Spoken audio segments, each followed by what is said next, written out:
गुरुर्ब्रह्मा गुरुर्विष्णु गुरुर्देवो महेश्वरः गुरु साक्षात् परम ब्रह्म तस्मै श्री गुरुवे नमः। श्री गुरु चरण कमलेभ्यो नमः। दुर्गा सप्तशती प्रथमोध्याय। मेधा ऋषि राजा सुरथ और समाधि को भगवती की महिमा बताते हुए मधुकैटभ वध का प्रसंग सुनना। विनियोग। ओम प्रथम चरित्र से ब्रह्मा ऋषि महाकाली देवता गायत्री छंद नंदा शक्ति रक्त दंतिका बीजम अग्निस्तत्वम ऋग्वेद स्वरूपम श्री महाकाली प्रीत्यर्थे प्रथम चरित्र विनियोग। ध्यानम। ओम खड्गम चक्र गदे सुचाव परिघं झूलम्भुसुंडिं शिरः शंखं संदधतिं करस्त्री नयनां सर्वांगभूषा वृतां नीलास्मद्दुतिमस्य पाद दशकाम सेवे महाकालिकाम यामस्तोत स्वपिते हरौ कमलजो अंतु मधुकैटभम। प्रथम चरित्र के ब्रह्मा ऋषि महाकाली देवता गायत्री छंद नंदा शक्ति रक्त दंतिका बीज अग्नि तत्व और ऋग्वेद स्वरूप है। श्री महाकाली देवता की प्रसन्नता के लिए प्रथम चरित्र जब में विनियोग किया जाता है या पाठ में आपको यहाँ पाठ में विनियोग किया जाता है बोलना है। भगवान विष्णु के सो जाने पर मधु और कैटभ को मारने के लिए कमल जन्मा ब्रह्मा जी ने जिसका स्तमन किया था उन महाकाली देवी का मैं सेवन करता हूँ। वे अपने 10 हाथों में खड़ग चक्र गदा बाण धनुष परिघ शूल भुसुंडी मस्तक और शंख धारण करती है। उनके 3 नेत्र हैं। वो समस्त अंगों में दिव्य आभूषणों से विभूषित है। उनके शरीर की क्रांति नीलमणि के समान है तथा वे 10 मुख और 10 पैरों से युक्त है। मार्कंडे जी बोले, सूर्य के पुत्र सावर्णी जो 8वें मनु कहे जाते हैं उनकी उत्पत्ति की कथा विस्तार पूर्वक कहता हूँ, सुनो। सूर्य कुमार महाभाग सावर्णी भगवती महामाया के अनुग्रह से जिस प्रकार मनवंतर के स्वामी हुए वही प्रसंग सुनाता हूँ। पूर्व काल की बात है। स्वरोचिष मनवंतर में सुरथ नामक एक राजा थे जो चैत्र वंश में उत्पन्न हुए थे। उनका समस्त भूमंडल पर अधिकार था। वे प्रजा का अपने और पुत्रों की भांति धर्म पूर्वक पालन करते थे। तो भी उस समय कोला विध्वंसी नामक क्षत्रिय उनके शत्रु हो गए। राजा सुरथ की दंडनी बड़ी प्रबल थी। उनका शत्रुओं के साथ संग्राम हुआ। अद्यप केला विध्वंसी संख्याओं में कम थे तो भी राजा सुरथ युद्ध में उनसे परास्त हो गए। तब वे युद्ध भूमि से अपने नगर को लौट आए और केवल अपने देश के राजा होकर रहने लगे। समूचे पृथ्वी से अब उनका अधिकार जाता रहा, किंतु वहां भी उन प्रबल शत्रुओं ने उस समय महाभाग राजा सूरत पर आक्रमण कर दिया। राजा का बल क्षीण हो चला तथा इसलिए उनके दुष्ट बलवान एवं दुरात्मा मंत्रियों ने उनकी राजधानी में की राजकीय सेना और खजाने को हथिया लिया। सूरत प्रभुत्व नष्ट हो चुका था, इसलिए वे शिकार खेलने के बहाने घोड़े पर सवार हो वहां से अकेले ही घने जंगल में चले गए। वहां उन्होंने विप्र वर मेधा मुनि का आश्रम देखा, जहाँ कितने ही हिंसक जीव अपनी स्वाभाविक हिंसा वृत्ति छोड़कर परम शांत भाव से रहते थे। मुनि के बहुत से शिष्य उस वन की शोभा बढ़ा रहे थे। वहां जाने पर मुनि ने उनका सत्कार किया और वे उन मुनि श्रेष्ठ के आश्रम पर इधर उधर विचरते हुए कुछ काल तक रहे। फिर ममता से आकृष्टचित होकर वहां इस प्रकार चिंता करने लगे, पूर्व काल में मेरे पूर्वजों ने जिसका पालन किया था वही नगर आज मुझसे रहित है। पता नहीं मेरे दुराचारी भृत्यगण उसकी धर्म पूर्वक रक्षा करते हैं या नहीं। जो सदा मद की वर्षा करने वाला और सूरवीर था वह मेरा प्रधान हाथी अब शत्रुओं के अधीन होकर न जाने किन भोगों को भोगता होगा। जो लोग मेरी कृपा धन और भोजन पाने से सदा मेरे पीछे पीछे चलते थे वे निश्चय ही अब दूसरे राजाओं का अनुसरण करते होंगे। उन अपव्ययी लोगों के द्वारा सदा खर्च होते रहने वाले कारण अत्यंत कष्ट से जमा किया हुआ मेरा वह खजाना खाली हो जाएगा। ये तथा और भी कई बातें राजा सूरत निरंतर सोचते रहते थे। एक दिन उन्होंने वहां विप्रवर मेधा के आश्रम के निकट एक वैश्य को देखा और उससे पूछा, भाई तुम कौन हो? यहाँ तुम्हारे आने का क्या कारण है? तुम क्यों शोकग्रस्त और अनबने से दिखाई देते हो? राजा सूरत यह प्रेम पूर्वक कहा हुआ वचन सुनकर वैश्य ने विनीत भाव से उन्हें प्रणाम करके कहा। वैश्य बोला, राजन, मैं धनियों के कुल में उत्पन्न एक वैश्य हूँ। मेरा नाम समाधि है। मेरे दुष्ट स्त्री पुत्रों ने धन के लोभ से मुझे घर से बाहर निकाल दिया। मैं इस समय धन, स्त्री और पुत्रों से वंचित हूँ।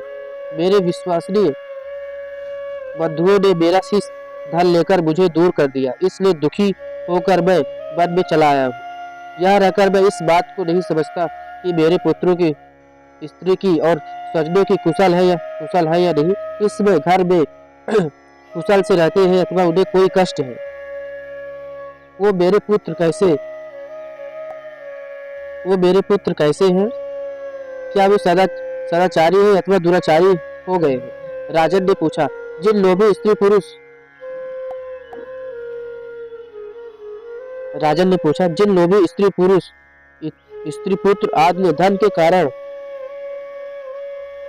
तुम्हें घर से निकाल दिया, उनके प्रति तुम्हारे चित्त में इतना स्नेह वंदन क्यों है? वैश्य बोला, आप मेरे विषय में जैसी बात कहते हैं वह सब ठीक है, किंतु क्या करूं, मेरा मन निष्ठुरता नहीं धारण करता। जिन्होंने धन के लोभ में पड़कर पिता के प्रति स्नेह, पति के प्रति प्रेम तथा आत्मीय जन के प्रति अनुराग को तिलांजलि दे मुझे घर से निकाल दिया है, उन्हीं के प्रति मेरे हृदय में इतना स्नेह है। महामते गुणहीन बंधुओं के प्रति भी जो मेरा चित्त इस प्रकार प्रेम मग्न हो रहा है, यह क्या है? इस बात को मैं जानकर भी नहीं जान पाता हूँ।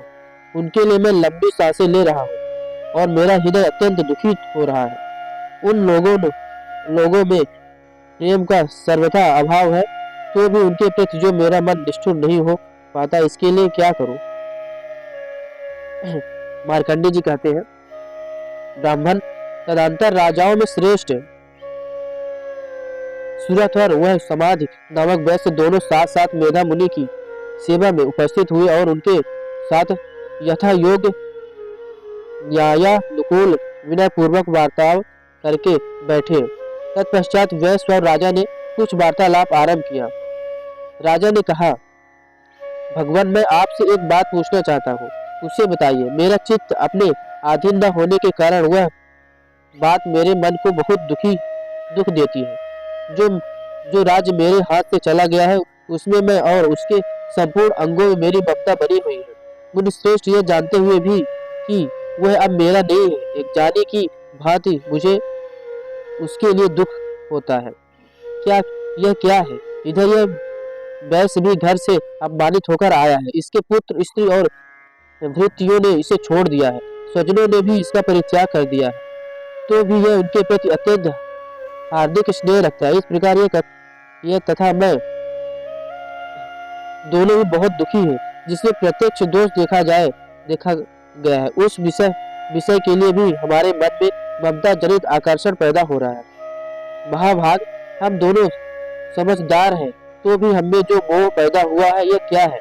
विवेक शून्य पुरुष की भांति मुझमें और इसमें भी यह मूर्ता प्रत्यक्ष दिखाई देती है। ऋषि बोले, महाभाग, विषय मार्ग का ज्ञान सब जीवों को है।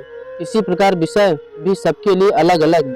कुछ प्राणी दिन में नहीं देखते और दूसरे रात में ही नहीं देखते, तथा कुछ जीव ऐसे हैं जो दिन और रात्रि में भी बराबर ही देखते हैं। ये ठीक है कि मनुष्य समझदार होते हैं, किंतु केवल वे ही ऐसे नहीं है। पशु, पक्षी और मृग आदि सभी प्राणी समझदार होते हैं। मनुष्यों की समझ भी वैसी ही होती है जैसे उन मृग और पक्षियों की होती है, तथा जैसी मनुष्यों की होती है वैसी ही उन मृग पक्षी आदि की होती है। यह तथा अन्य बातें भी प्राय दोनों में समान है। समझ होने पर भी इन पक्षियों को तो देखो, ये स्वयं भूख से पीड़ित होते हुए भी मोह बस बच्चों की चोंच में कितने चाव से अन्न के दाने डालते हैं।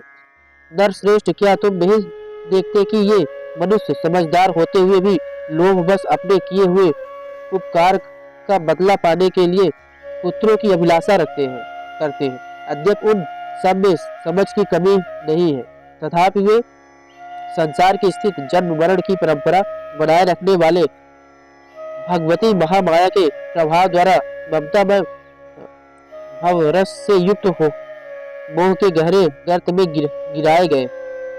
इसलिए इसमें आश्चर्य नहीं करना चाहिए। जगदीश्वर भगवान विष्णु की योग निद्रा रूपा जो भगवती महामाया है, उन्हीं से यह जगत मोहित हो रहा है। ये भगवती महामाया देवी एक ज्ञानियों के भी चित्त को बलपूर्वक खींचकर मोह में डाल देती है। वे ही संपूर्ण चराचर जगत की सृष्टि करती है तथा वे ही प्रसन्न होने पर मनुष्यों को मुक्ति के लिए वरदान देती है। वे ही परा विद्या, संसार बंधन और मोक्ष की हेतु भूता सनातनी देवी तथा संपूर्ण ईश्वरों की अधीश्वरी है। राजन ने पूछा, भगवान जिन्हें आप महामाया कहते हुए देवी कौन है? ब्राह्मण, उनका आविर्भाव कैसे हुआ तथा उनके चरित्र कौन कौन है? ब्रह्मवेत्ताओं में श्रेष्ठ भर से उन देवी का जैसा प्रभाव हो, जैसा स्वरूप हो और जिस प्रकार प्रादुर्भाव हुआ हो, वो सब मैं आपके मुख से सुनना चाहता हूँ। ऋषि बोले, राजन, वास्तव में तो वे देवी नित्य स्वरूपा ही है। संपूर्ण जगत उन्हीं का स्वरूप है तथा उन्होंने समस्त विश्व को व्याप्त कर रखा है।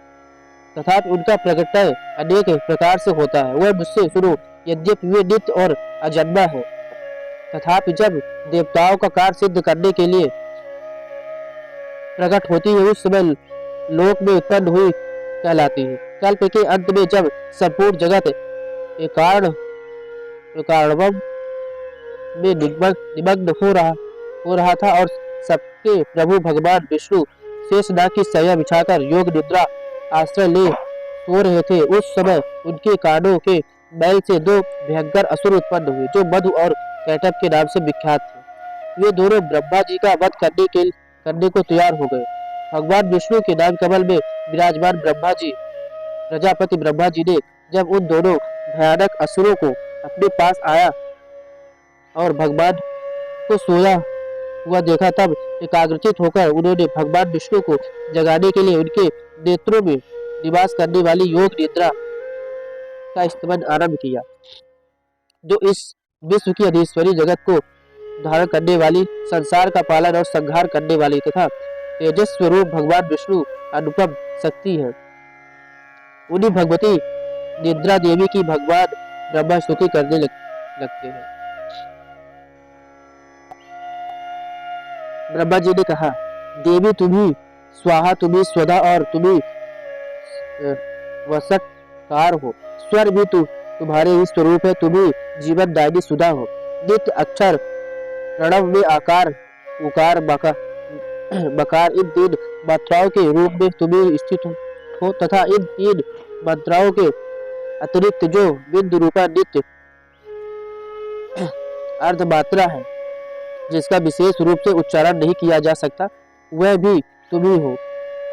देवी तुम ही संध्या, सावित्री तथा परम जननी हो। देवी तुम ही इस विश्व ब्रह्मांड को धारण करती हो। तुमसे ही इस जगत की सृष्टि होती है,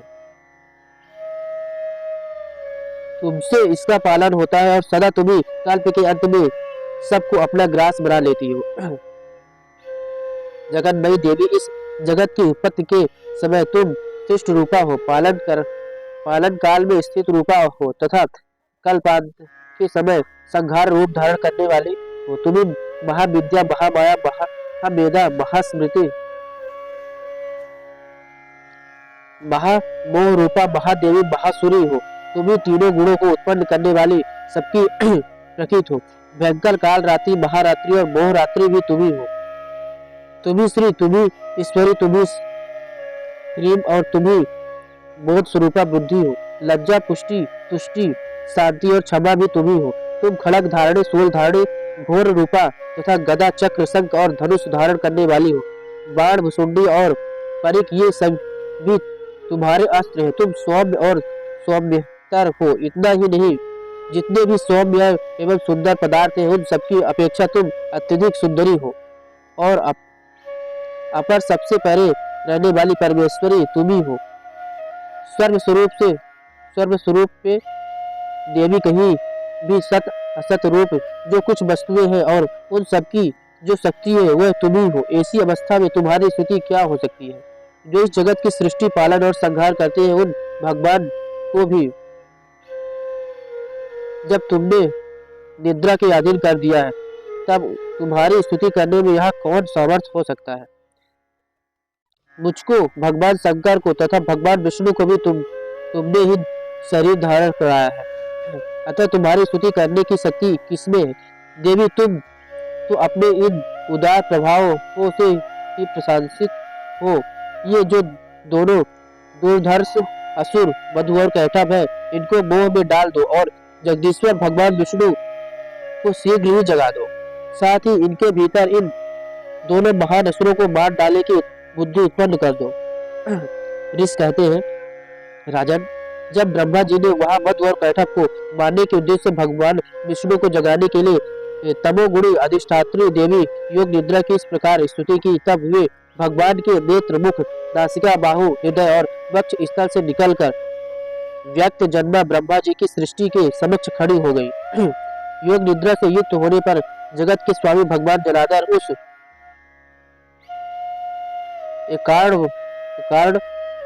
एकार्णव के जल में शेषनाग की सैया से जाग उठे।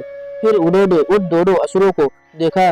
वे दुरात्मा मधु और कैटभ अत्यंत बलवान तथा पराक्रमी थे और क्रोध से लाल आंखें किए ब्रह्मा जी को खा जाने के लिए उद्योग कर रहे थे।